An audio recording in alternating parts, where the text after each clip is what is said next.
sanctified peoples of the Indian Union.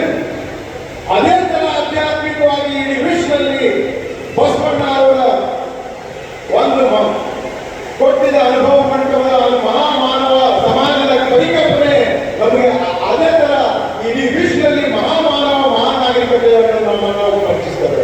ಅದಕ್ಕೆ ಕರ್ನಾಟಕ ಸರ್ಕಾರ ಈ ಕರ್ನಾಟಕಕ್ಕೆ ಒಂದು ಒಳ್ಳೆ ಕೆಲಸ ಮಾಡಿದೆ ಅಂದರೆ ನಮ್ಮ ಕಲ್ಯಾಣ ಕರ್ನಾಟಕದ ಮಹಾತ್ಮ ಬಸವೇಶ್ವರರನ್ನು ಈ ನಮ್ಮ ಕಲ್ಯಾಣ ನಾಡಿನ ಒಂದು ಕಲ್ಚರ್ ಸಾಂಸ್ಕೃತಿಕ ಅಂಬಾಸಿಡರ್, ನಮ್ಮ ಸಂಸ್ಕೃತಿಯನ್ನು ನಮ್ಮ ಗುರುತಿಯನ್ನು ಅಂದರೆ ಬಸವಣ್ಣ ಅಂತಕ್ಕಂಥ ಒಂದು ಮಾತು ಮಾಡಿದೆ. ನಾವು ಪ್ರತಿಯೊಂದು ಸಲ ಪ್ರತಿಯೊಂದು ಫಂಕ್ಷನ್ ಒಳಗ ನಮ್ಮ ಜೀವನದೊಳಗ ಕಾರ್ಯಕ್ರಮ